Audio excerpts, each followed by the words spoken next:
الرحمن الرحيم الحمد لله نحمده ونستعينه ونستغفره ونؤمن به ونعوذ بالله من شرور أنفسنا ومن سيئات أعمالنا من يهده الله فلا مضل له ومن يضلل فلا هادي له ونشهد أن لا إله إلا الله وحده لا شريك له ونشهد أن محمدًا عبده ورسوله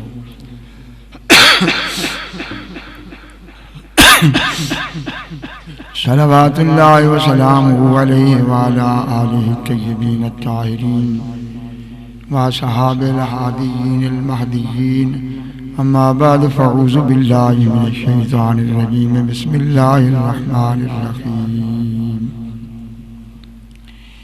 ومن يقنط منكن لله ورسوله وتعمل صالحا نؤتها أجرها مرتين وأعتدنا لها رزقا كريما يا نساء النبي لستن كأحد من النساء إن اتقيتن فلا تخضعن بالقول فيطمع الذي في قلبه مرض وقلن قولا معروفا وقرن في بيوتكن ولا تبرجن تبرج الجاهلية الأولى وأقمنا الصلاة وآتينا الزكاة وأطيعنا الله ورسوله إنما يريد الله ليذهب عنكم الرجس أهل البيت ويطهركم تطهيرا.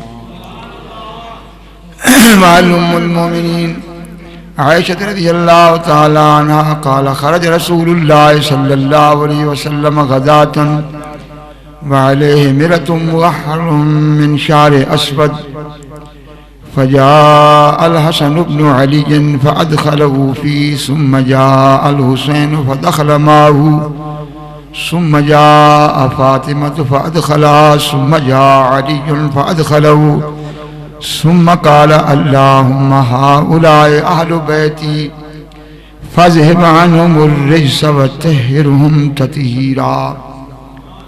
صدق الله العظيم وصدق رسوله النبي الكريم إن الله وملائكته يصلون على النبي يا أيها الذين آمنوا صلوا عليه وسلموا تسليما. الصلاة والسلام عليك يا سيدي يا رسول الله الصلاة والسلام عليك يا سيدي يا حبيب الله الصلاة والسلام عليك يا سيدي يا رحمة للعالمين وعلى آلك وأصحابك يا سيدي يا شفيع المذنبين. 22واں پارہ ہے، یہ سورہ الاحزاب ہے. 22ویں پارے کے پہلے رکوع کی یہ ابتدائی آیات ہیں. اللہ تعالیٰ جل وعلا شانہ نے حضور سید عالم صلی اللہ علیہ وسلم کی ازواج مطہرات کا ذکر کیا اور فرمایا وَمَن يَقْنُتْ مِنكُنَّ لِلَّهِ وَرَسُولِهِ کہ اے ازواج نبی تم میں سے جو بھی اللہ اور اس کے رسول کی با ادب حکم مانو گے، کیونکہ قنوت کا معنی صرف حکم ماننا نہیں بلکہ ادب کے ساتھ حکم. جو تم میں سے با ادب ہو کر اللہ اور اس کے رسول کے حکم کو مانے گا وَتَعْمَلْ صَالِحًا اور جو بھی حضور کی ازواج میں سے عمل صالح اختیار کرے. عمل صالح وہی ہے جس کا قرآن و حدیث میں ذکر ہے. نُؤْتِهَا أَجْرَهَا مَرَّتَيْنِ تو پوری امت کا ہر فرد اگر ایسی ہی فرما برداری کرے اور ایسے ہی عمل صالح اختیار کرے تو تمہاری شان یہ ہے کہ ہم تمہیں ان سب سے دگنا اجر عطا فرمائیں. یہ صرف اہل بیت نبوت کی خصوصیت ہے. کہ جتنی امت کا کوئی ولی ہو، نیک ہو، مقام اعلیٰ پہ فائز ہو، اس سے نبی پاک کے اہل بیت کے ہر فرد کے عمل کا اجر دگنا ہے۔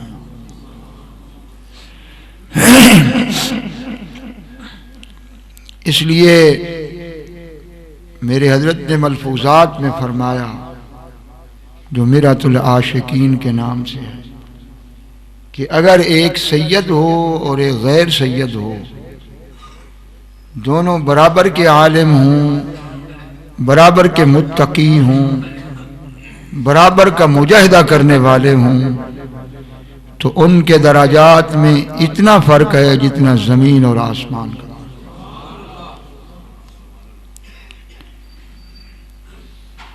وَأَعْتَدْنَا لَهَا رِزْقًا كَرِيمًا، عظیمہ نہیں فرمایا، کریمہ فرمایا۔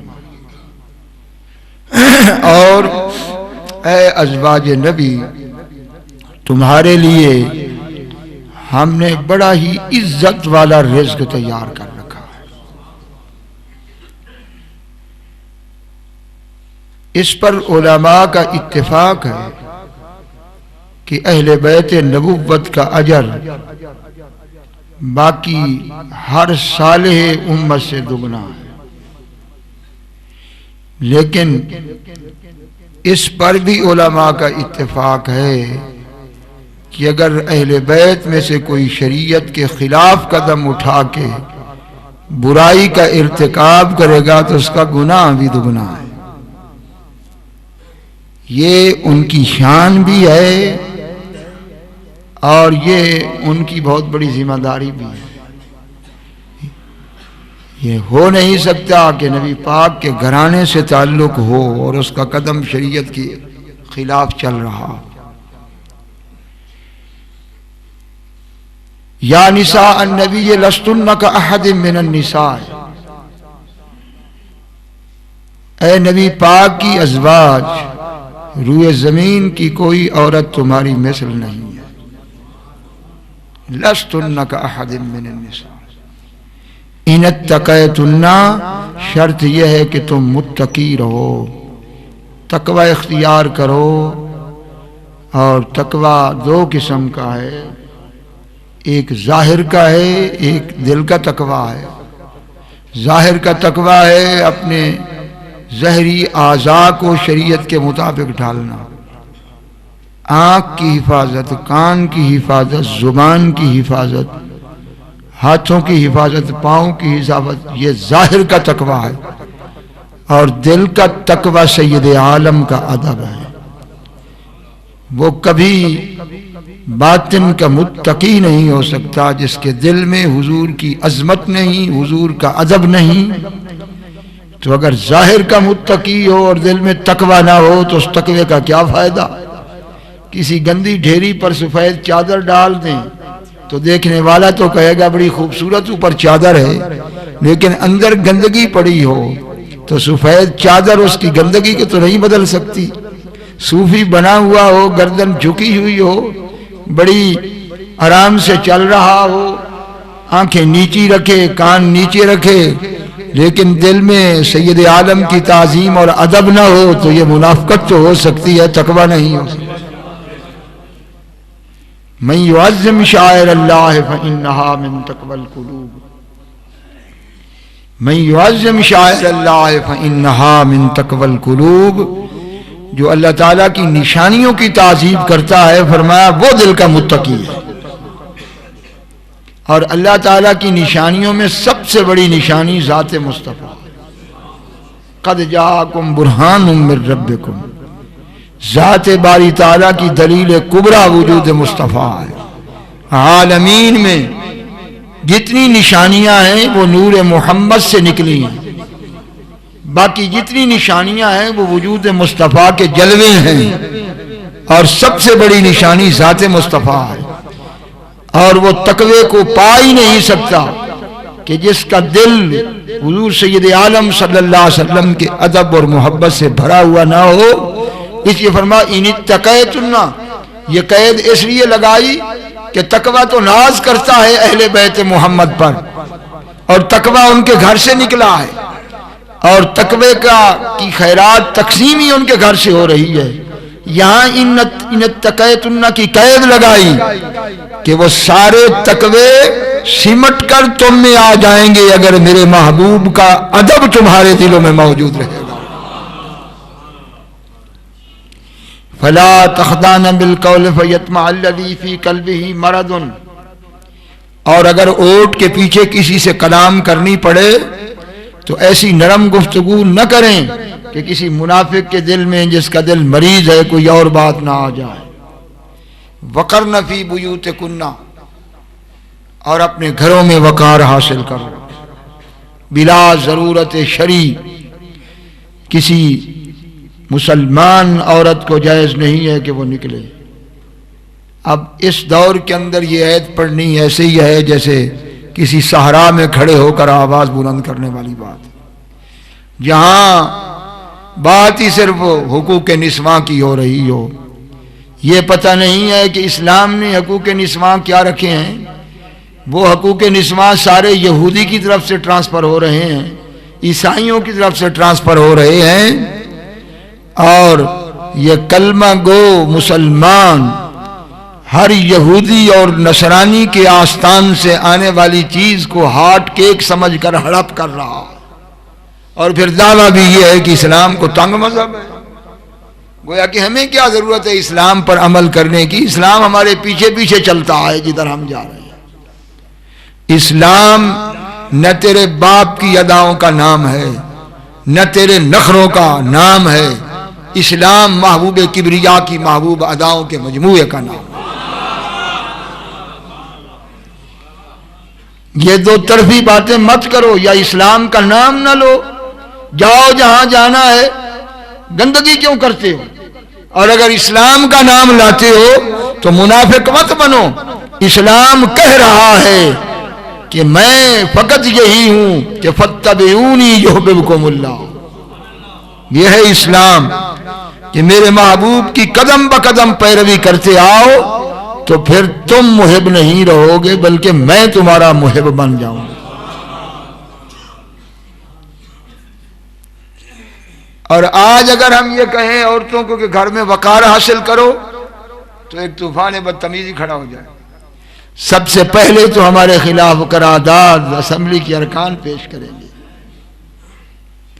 کہ جی عورتوں کے حقوق پر ڈاکہ ڈالا جا رہا ہے۔ تم ڈال نہیں رہے ہو ڈاکے، ہم ڈال رہے ہیں۔ ایک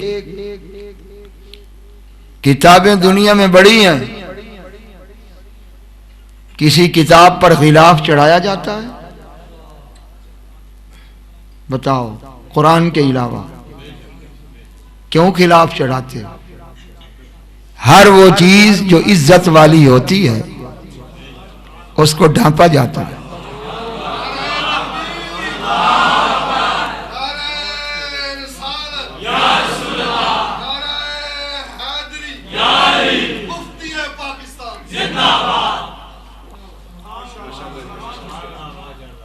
تو قرآن سے وہ غلاف ہٹا لیا جائے تو اس کی عزت ہوگی، یا میں اور کیا کہہ سکتا ہوں کہ خلاف ہی عزت معاملہ ہوگا۔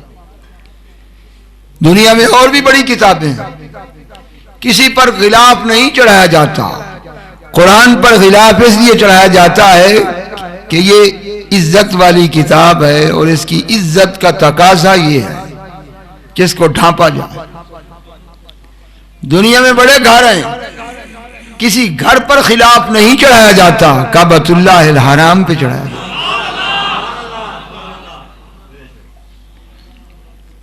تو کسی شاہی محل پر تو غلاف نہیں ہے، اسی کعبہ پر غلاف ہے نا، جس کے ٹکڑے جب اس کو دھوتے ہیں، نیا بدلتے ہیں، تو اگلے غلاف کے ٹکڑے تڑپ رہے ہوتے ہیں لوگ کہ کوئی ایک ہمیں بھی مل جائے، اس لیے کہ یہ کعبہ کے ساتھ لگا ہے۔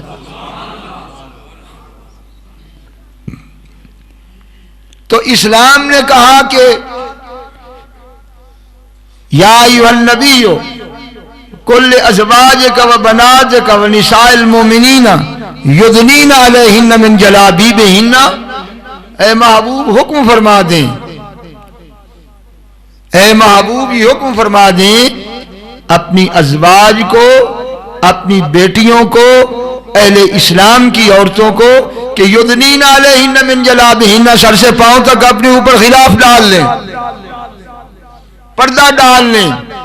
ذالک ادنیٰ ان یعرفنا، یہ ہم اس لیے کر رہے ہیں کہ یہ پہچان ہو سکے یہ نبی کو ماننے والی ہیں، ان کی عزت اور ہے، ان کی عزت اور ہے۔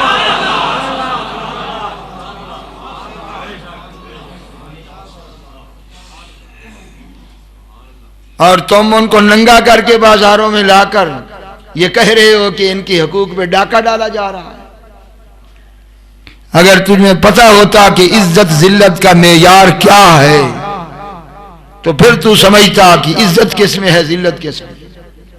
اور ان عورتوں کو بھی کوئی پتہ نہیں کہ اسلام نے ان کو حقوق کیا دیے ہیں۔ اگر وہ ہمیں ان کو بتانے لگ جائیں تو آپ کی ہانڈی روٹی اور نمک مرچ کا بھی مسئلہ کھڑا ہو جائے گا۔ وہ ہم بیان نہیں کرتے کیونکہ ناطقہ سر بگرے بائیں، اسے کیا کہیے، پہلے ہی معاملہ سر سے اوپر جا چکا ہے۔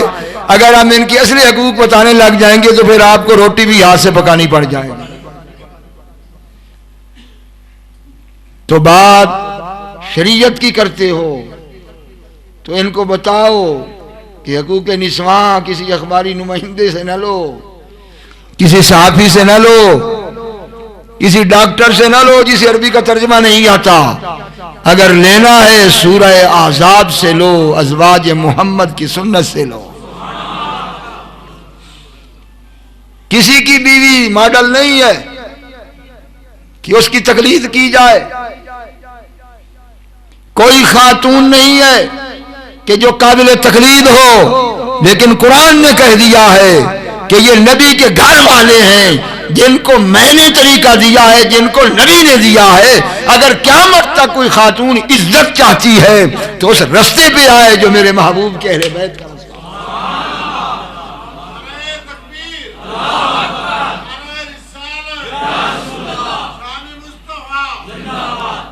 وقرن فی بیوتکن، اپنے گھروں میں وقار حاصل کرو۔ کتنا خوبصورت لفظ قرآن نے استعمال کیا۔ یہ نہیں کہا کہ گھر میں رہو، یہ نہیں کہا کہ گھر میں بیٹھو، وقرن فی بیوتکن، کہ گھروں میں وقار حاصل کرو۔ پتہ یہ چلتا ہے کہ وقار نہیں مل سکتا، وقار گلیوں میں نہیں مل سکتا۔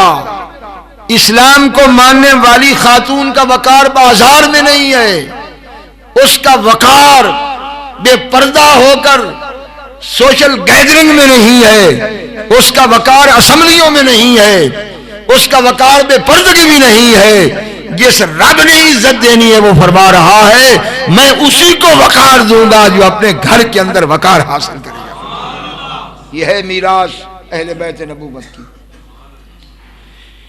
ہمارا کام تو قرآن بتانا ہے، ہمارے ہاتھ میں ڈنڈا نہیں ہے کہ ہم کسی کو مجبور کریں۔ کربلا قائم کرنے والے اور ہی ہستیاں ہیں، اب وہ بات نہیں رہی کہ کوئی کربلا قائم کرے اور شریعت کے لیے اپنے بچے قربان کر دے۔ میں بات قرآن کی کہہ رہا کہ وقرن فی بیوتکن۔ کسی حدیث میں، کسی سیرت کی کتاب میں مجھے کوئی دکھا دے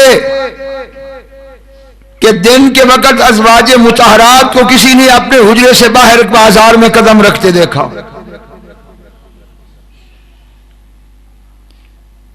مطالعہ کرتے رہتے ہو، کر کے دکھا دو۔ حضرت اسماء بنت ابی بکر سے عروہ ابن زبیر کی روایت ہے صحیح بخاری میں کہ رأینا الہلال ثم رأینا الہلال ثم رأینا الہلال، کہ ایک چاند طلوع ہوا، وہ مہینہ گزر گیا، پھر دوسرے مہینے کا چاند طلوع ہوا، وہ بھی گزر گیا، پھر تیسرے مہینے کا چاند طلوع ہوا۔ وَلَمْ يُوقَدَ النَّارُ فِي أَبْيَاتِ مُحَمَّدٍ۔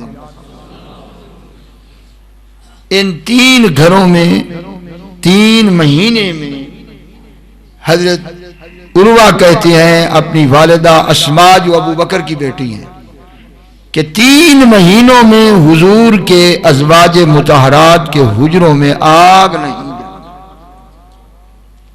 یہ بخاری شریف اور مسلم کی حدیث، 3 مہینے میں آگ نہیں جلی۔ عرض کی گئی کہ آگ جو نہیں جلی تو خوراک کیا تھی؟ آگ کے اوپر روٹی پکتی ہے، آگ پر روٹی کے علاوہ کوئی اور چیز پکتی ہے، آپ کی جتنی غذا ہے وہ آگ پہ پکتی ہے۔ وہاں تو ریڈی میڈ قسم کے سٹور کوئی نہیں تھے اس زمانے میں۔ جو مدینہ پاک کی سرزمین کی تاریخ پڑھو تو یہ نہیں تھا کہ بازاروں کے اندر ڈھیر لگے ہوئے ہوں خبزوں کے اور روٹیوں کے، اس وقت ہر ایک گھر میں پکاتا تھا، تو اور تو کوئی وجہ تھی نہیں۔ پوچھا پھر گزارا کس پہ تھا؟ فرمایا چھوارے تھے کچھ، ان کے ٹکڑے کر لیے جاتے تھے۔ 9 ازواج مطہرات تھیں، ایک پھکا مار کر اس کے اوپر پانی کا گھونٹ ہوتا تھا، اور صبح سے لے کر رات تک حضور کی ازواج اپنے حجروں میں نماز، تلاوت، تزکیہ، تسبیح، ذکر ہوتا رہتا۔ یہ بخاری شریف کے اندر موجود ہے۔ وہاں کہاں سوال پیدا ہوتا تھا کہ کوئی باہر نکلے؟ اور یہ ہماری بدقسمتی ہے کہ کلمہ تو ہم پڑھتے ہیں لیکن ہمارا رہن سہن سارا اس میں کوئی رنگ ہی نظر نہیں آتا کہ اس کے اندر کوئی اسلامی رنگ ہو۔ اور حالت ہماری یہ ہے کہ جس کو بھی دیکھو چند کھوٹے سکوں کے اوپر ایمان کا سودا کرنا اس کی یہ کوئی مشکل بات ہی نہیں۔ اور پھر یہ ہے کہ 2 رنگی تو نہ اختیار کرو، یہ بھی دعویٰ کرتے ہو کہ ہم خادم اسلام ہیں۔ وقرن فی بیوتکن، اپنے گھروں میں وقار حاصل کرو۔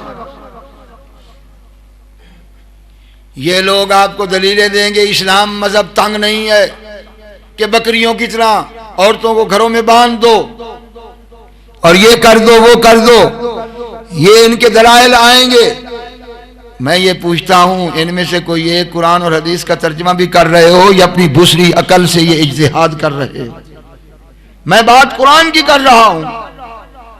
یا تو صاحب ایمان بنو، قرآن کے ماننے والے بنو، اور اس کے بعد جو تمہاری عقل کہتی ہے کہو کہ یہ ہے اور یہ ہے اور وہ ہے۔ اور اگر قرآن کو مانتے ہو کہ اللہ کی کتاب ہے تو پھر اس کا تم کیا جواب دو گے کہ وَلَا يَضْرِبْنَ بِأَرْجُلِهِنَّ لِيُعْلَمَ مَا يُخْفِينَ مِنْ زِينَتِهِنَّ۔ اے نبی حکم دے دیں اہل اسلام کی عورتوں کو اپنے گھروں میں زیور پہنا ہوا ہو تو پاؤں بھی زور سے نہ مارو، کہیں اس آواز اس زیور کی بازار میں سنائی نہ دے اور گزرنے والے کے دل کے اندر برا خیال نہ ہو۔ جہاں زور سے پاؤں مارنے کی بھی اجازت نہیں دی جا رہی، وہاں کہاں سے آپ نے نکال لیا کہ وہ بے پردہ ہو کر بازار یا گلی میں آ سکتی ہے؟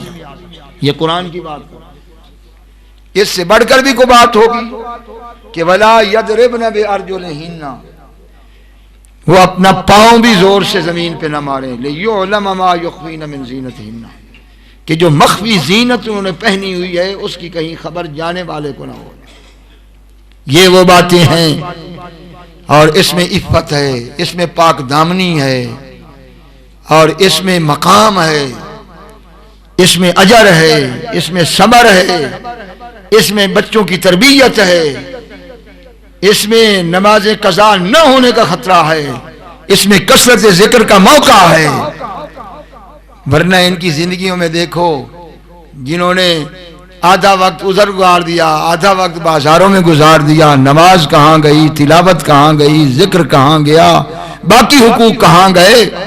وقرن فی بیوتکن، اے نبی کے گھر والوں اپنے گھروں میں وقار حاصل کرو۔ ولا تبرجن تبرج الجاہلیت الاولی، اور زمانہ جاہلیت کی طرح ہار سنگار پہن کر بازاروں کی رونق نہ بنو۔ وَأَقِمْنَا الصَّلَاةَ وَآتِينَا الزَّكَاةَ، نمازوں کو آئی کہ نہ بات ہوئی، نمازوں کو قائم کرو، پاکیزگی حاصل کرو، زکات دو، اطیعوا اللہ و رسولہ، اور اپنی زندگیوں کو اس طرح ڈھالو کہ اللہ اور اس کے رسول کے حکم پر گردنیں جھکاؤ۔ انما یرید اللہ لیذھب عنکم الرجس اہل البیت ویطہرکم تطہیرا۔ اے نبی کے گھر والو، فقط تمہارے ساتھ اللہ کا ارادہ یہ ہے ہر قسم کی ناپاکی، ہر قسم کا نقص، ہر قسم کی کمزوری، ہر قسم کا عیب یہ تم سے دور کر دے، وَيُطَهِّرَكُمْ تَطْهِيرًا، اور سر سے پاؤں تک ظاہراً باطناً تمہیں مکمل پاک کر کے رکھ دے۔